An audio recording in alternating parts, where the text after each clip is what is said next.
बहुत सारे tools inbuilt होते हैं जो कि इस तरह के काम करने के लिए बहुत ही ज़रूरी होते हैं। और आज हम इसी काली लिनक्स का, जिसका फॉर्मली नेम, अब देखिए दोस्तों, यहाँ पर आपको अलग अलग प्लेटफॉर्म के लिए अलग अलग जो आईएसओ इमेज है वो मिल जाएगी। ठीक है, तो एआरएम के लिए यानी कि जो मोबाइल प्रोसेसर्स होते हैं, या फिर एआरएम रेस्पबेरी पीआई होती है उसके लिए है, यहाँ पे बार मेटल के लिए है, वर्चुअल मशीन के लिए है, मोबाइल्स के लिए भी है, लाइव बूट के लिए भी है। अगर आप नहीं चाहते कि आपको अपने सिस्टम के अंदर काली लिनक्स का इंस्टॉलेशन करना पड़े, डायरेक्ट बूटेबल पेन ड्राइव आपने तैयार करी और डायरेक्ट अपने सिस्टम को लिनक्स से बूट करवा सकते हैं, तो उसके लिए आपको लाइव बूट वाली आईएसओ इमेज डाउनलोड करनी पड़ेगी। ठीक है, लेकिन हम यहाँ पर आईएसओ इमेज डाउनलोड करेंगे फुल फीचर्स वाली, जिससे कि हम इंस्टॉलेशन कर सके। तो जो बेयर मेटल वाला ऑप्शन है इस पर हमको क्लिक करना होगा। ठीक है, अब आपको यहाँ पर इस तरह के ऑप्शन नजर आएंगे। ठीक है, यहाँ पर आपको 64 बिट के लिए भी नजर आएगा अवेलेबल डाउनलोड, 32 बिट के लिए भी है। और अगर आपके पास अभी लेटेस्ट वाला M1 चिप वाला एप्पल कंप्यूटर या लैपटॉप या डेस्कटॉप है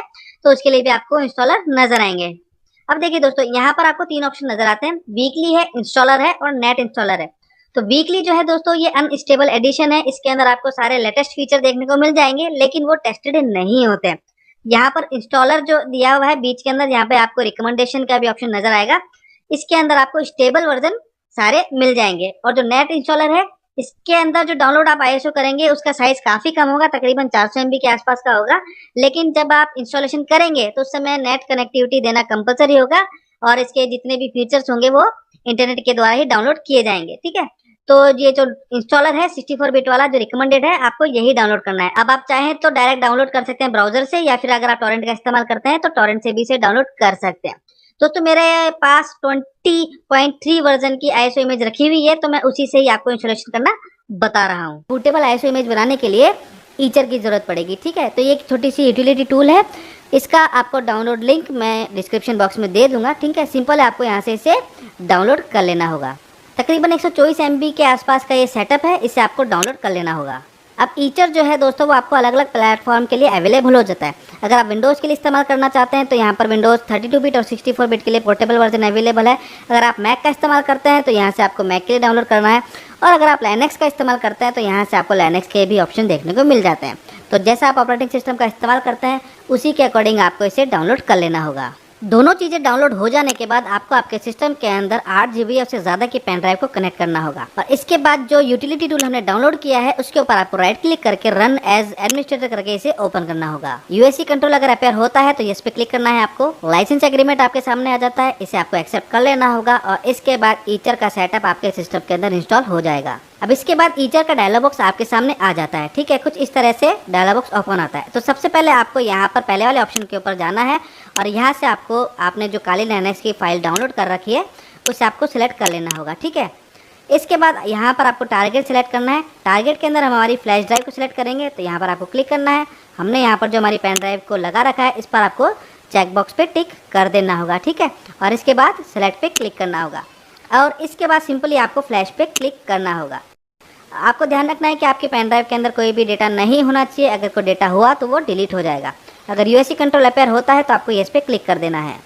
पेन ड्राइव को बूटेबल बनने में कितना टाइम लगेगा ये डिपेंड करता है कि आपकी पेन ड्राइव USB 2.0 है या 3.0 है, और दूसरी चीज़ कि आपने इसे कौन से पोर्ट पे कनेक्ट कर रखा है, यानी कि 2.0 है या फिर 3.0 है पोर्ट। दोनों बात पर ही इसके अंदर लगने वाला टाइम डिपेंड करता है। इसके बाद अगर ये वैलिडेट करता है तो आप इसे स्किप कर सकते हैं, और स्किप करने के बाद आपकी बूटेबल पेन ड्राइव रेडी हो गई है। अब आपको आपके सिस्टम को पेन ड्राइव से बूट करवाना होगा। पेन ड्राइव से बूट करने के बाद आपके सामने ग्राफिकल इंस्टॉल का ऑप्शन आ जाता है, इस पर आपको एंटर पे क्लिक कर देना होगा। इसके बाद सेटअप कुछ आगे बढ़ता है और हमारे सामने लैंग्वेज के ऑप्शंस आ जाते हैं। तो बाय डिफ़ॉल्ट इंग्लिश चूज़ रहता है, हमें इंग्लिश पे रहने देना है और कंटिन्यू पे क्लिक कर देना है। इसके बाद हमारे सामने कंट्रीज़ के ऑप्शन आ जाते हैं, सेलेक्ट योर लोकेशन। तो हम यहाँ पर इंडिया में रहते हैं तो मैं इंडिया सेलेक्ट कर लेता हूँ, और इसके बाद कंटिन्यू पे क्लिक करना होगा। इसके बाद कीबोर्ड लेआउट के ऑप्शन हमारे सामने आ जाते हैं। बाय डिफ़ॉल्ट अमेरिकन इंग्लिश का ही हम इस्तेमाल करते हैं, तो हमें इसी पे रहने देना है और कंटिन्यू पे क्लिक कर देना है। और इसके बाद हमारे सामने होस्ट नेम के ऑप्शन आ जाते हैं। तो by default Kali host name इसके अंदर रह कंपलसरी है, आप इसे ब्लैंक नहीं रख सकते हैं। ठीक है, तो यहाँ पर आपको पासवर्ड कंपलसरी देना ही होगा, तो आप जो भी चाहे वो पासवर्ड दे सकते हैं। पासवर्ड के अंदर मैं आपसे रिक्वेस्ट करता हूँ कि न्यूमेरिक, अल्फ़ाबेटिक और कोई ना कोई सिंबल आपके पासवर्ड के अंदर होना ज़रूरी है। मैं आपको सिर्फ डेमोन्स्ट्रेशन दिखा रहा हूँ, इसलिए मैं यहाँ पर एक सिंपल पासवर्ड रख देता हूँ। शो पासवर्ड इन क्लियर पे टिक करके आप पासवर्ड चेक कर सकते हैं कि जो भी आपने पासवर्ड टाइप किया है वो दोनों जगह सही है या नहीं है। इसके बाद आपको सिंपली कंटिन्यू पे क्लिक करना होगा। इसके बाद हार्ड डिस्क की पार्टीशंस के ऑप्शंस हमारे सामने आ जाते हैं। तो मैं यहाँ पर बिगिनर्स के लिए गाइड बना रहा हूँ, तो हम यहाँ पर सिर्फ और सिर्फ यूज़ एंटायर डिस्क का इस्तेमाल करने वाले हैं। वैसे तो मैनुअल का भी इस्तेमाल कर सकते हैं, लेकिन दोस्तों मैनुअल एडवांस यूज़र के लिए हो जाता है। जब हम ड्यूल बूट तैयार करेंगे या फिर हम कुछ एडवांस लेवल पर इसकी मैं आपको एडिटिंग बताऊंगा, इंस्टॉलेशन बताऊंगा, तब हम मैनुअल का ऑप्शन का इस्तेमाल करेंगे।